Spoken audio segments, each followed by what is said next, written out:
Now let's talk about Meghan Markle. With some relief, we move away from Trump and her new Netflix show. Of course, Trump doesn't like Meghan, does he? He says, "I wish Harry luck. He's going to need it." 0207 862 2222 is the number. So this is the Meghan show. It's called With Love, Meghan. It's aimed at showing a new side to the Duchess. We can see her harvesting honey for DIY candles, making beauty products like bath salts, and arranging a kid-friendly tea party. It's fair to say there's not a lot of cost of living themes in here. It could be a make or break moment for the Sussexes, though, because they've got a $100 million deal with Netflix. But so far, they've only turned in one real hit for the broadcaster, which was the biographical Harry and Meghan documentary. So let's just check in here with Carrie and Albie. Albie, will you be watching, Carrie? I don't know if I'll be watching, but I'd come out and support. Like, why are you even calling her Markle? She's not been Markle for years. Oh, what would you call her? She's Sussex. Sussex. Yeah. Yeah.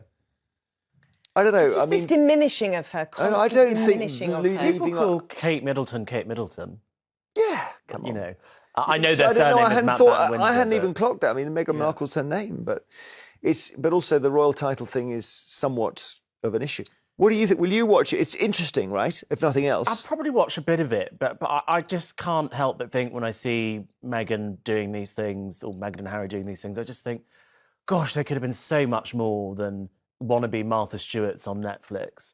You know, I just look at the impact they've had on some of their tours, notably their recent trip to Nigeria. And I thought to myself, imagine if they could actually go to these Commonwealth countries as a representative of the United Kingdom, as a representative of the royal family. Come on, royal family. How disastrous it was when Will and Kate went to Nigeria. Yeah. You've got these who's sitting there, these assets that we can't use, all because the family can't kiss and make up. Yeah, they can't. I mean, for once, I'm like properly in agreement with that. Please, let's bring them back. Well, but both sides need to make up because they've both done wrong, probably. They understandably hate the British press because the press have got it in for them. So they don't want to live in this country. Let's bring in the royal commentator, Emily Andrews. Now, Emily has been watching the show. How was it for you? I have been watching the show, so none of you guys have to watch it. I think this jam is not going to be everybody's jam, but some people will really enjoy it.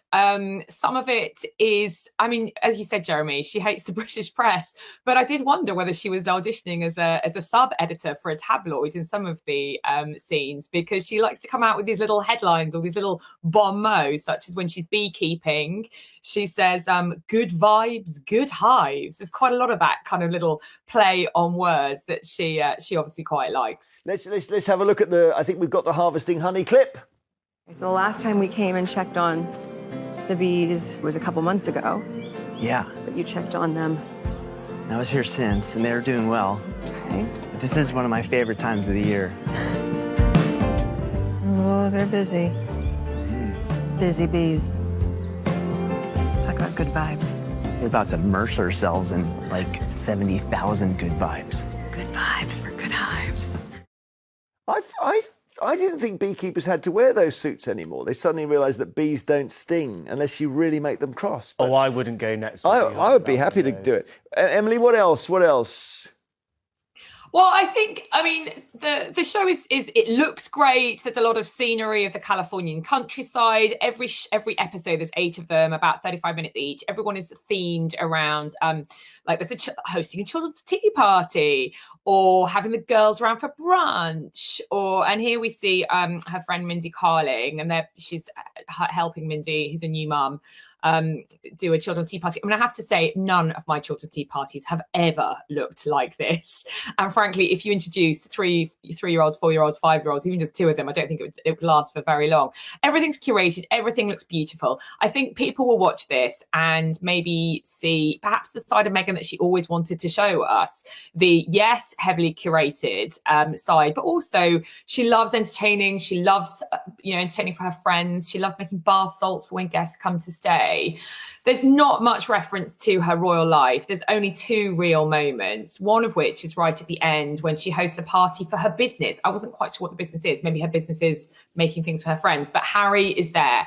I did think he looked a little bit uncomfortable, and it did feel a little bit contrived in this kind of little party that she was holding. And she does make, some people are going to interpret it as a bit of a dig of the royal family, because she says, thanks so much to all of you for coming. It's so nice to be able to share this creativity that I haven't been able to do for some time. Let's have a look at that.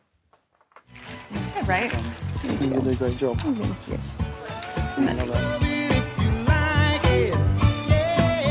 I just want to raise a glass to you guys. This feels like a new chapter that I'm so excited that I get to share, and I've been able to learn from all of you. So just thank you for the love and support. And here we go, there's a business. All of that is just part of that creativity that I've missed so much. So thank you for loving me so much and celebrating with me. I feel like I want to see the bath salts clip. Have we got that? We got a bit of making bath salts. Let's see this. What is in the bathroom for them so they can have a beautiful soak, a nice bath at the end of the night. So for bath salts, the base of what we need is good old-fashioned Epsom salts or magnesium flakes. Great to relax the body, but you can add more to it. Use a lot of arnica in my house. That's toddler life.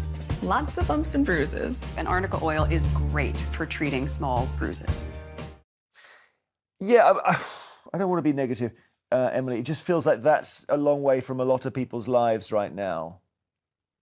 Yeah, exactly. I mean, I think this is very kind of what, I don't know, I'm not a TV media executive, but I would imagine something, you know, like aspirational viewing content. It looks great. It sounds great. She goes off to a flower market in Montecito. She takes the viewer through her sort of normal drive. Oh, that's the antique shop I really like. Oh, here's my flower market. I mean, she probably spent a couple of $100, a couple of £100 just on flowers for some friends coming around for lunch. I don't know about you, Jeremy, but it's all I can do to get my kids ready for school, get them out the house, do my job, and then cook them some tea at the end of the day, rather than, you know, de-thorning roses and making a lovely floral arrangement for when my guests come to stay for the night. I think that this is not supposed to be, though. I mean, she says that it's, you know, tips and tricks that all of us can take. I think it is supposed to be very kind of like, you know, feel happy content. You might sit down with a glass of wine and watch it, or watch it with your friends. Me personally, I really like cookery shows. This is not a cookery show. There's no real recipes. She cooks some spaghetti, and I kind of thought, oh, that might be quite nice to try. But then we don't know what the ingredients are. She doesn't say, you know, it is basically inviting the viewer into her life. And I suspect this is what she wants all of us to think that she is like all the time. Definitely, I did feel that there were some things slightly planted in there. Her best friend and makeup artist talks about what a wonderful friend she's been, how kind she's been. There's also reference to what Albie and Carrie were saying earlier about the Duchess of Sussex. She talks about, I think the only real reference to her royal life, apart from Harry, is the fact that she talks about how nice it is her children have the same surname as her. They're all Sussex. And I did wonder whether this was a bit of a subtle justification as to, you know, why she retained her royal titles. Interesting. Trevor in Kent, what do you think of what you've seen there, Trevor? Well, I don't watch it usually, but I probably will be watching this because people's views on it vary from one to another. She now is a normal person. A Millwall person? And what? A normal There aren't many of them about at the moment, but I'll give her the benefit of the doubt. No, that she's not a royal, but so many people have done these cookery household programs. Why shouldn't she do it? She is entitled to do it as the same as everybody else. Yeah, I think fair enough. And you know what? It's not the kind of sort of life I lead, but I don't have any gardening gloves with flowers on them.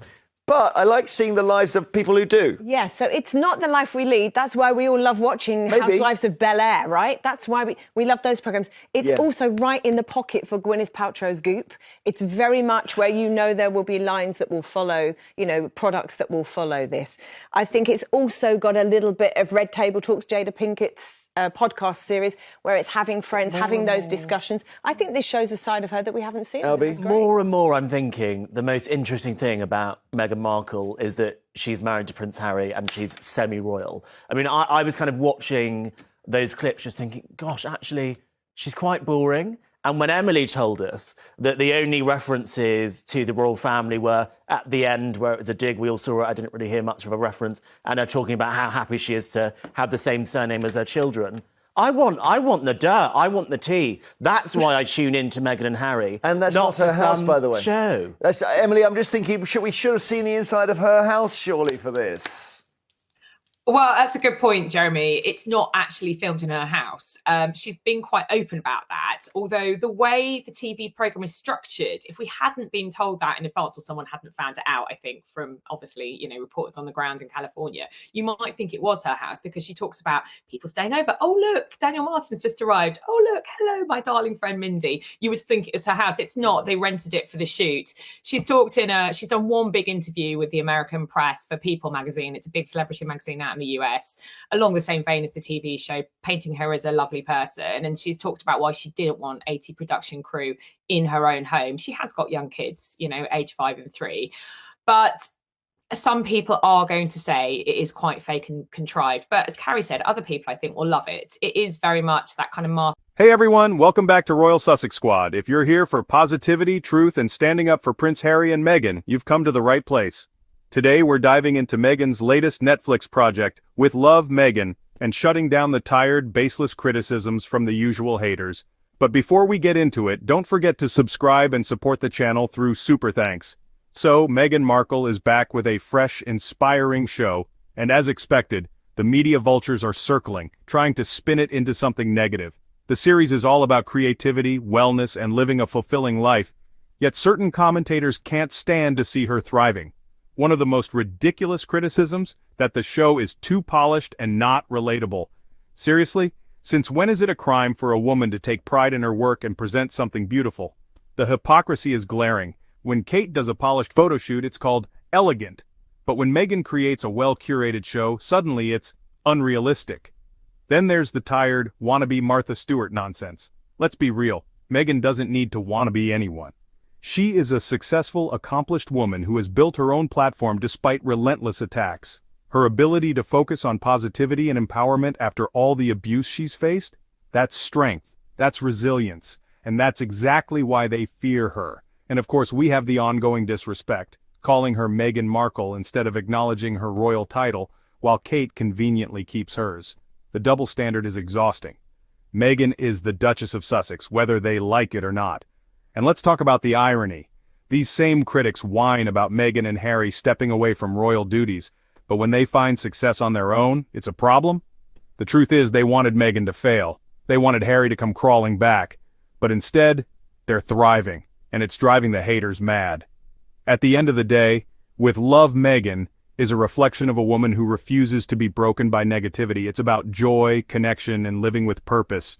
And if that bothers people, well, that says more about them than it does about Meghan. If you love seeing Harry and Meghan win, make sure you hit that subscribe button and show your support with a super thanks. Let's keep uplifting the Sussexes and shutting down the hate. See you in the next video.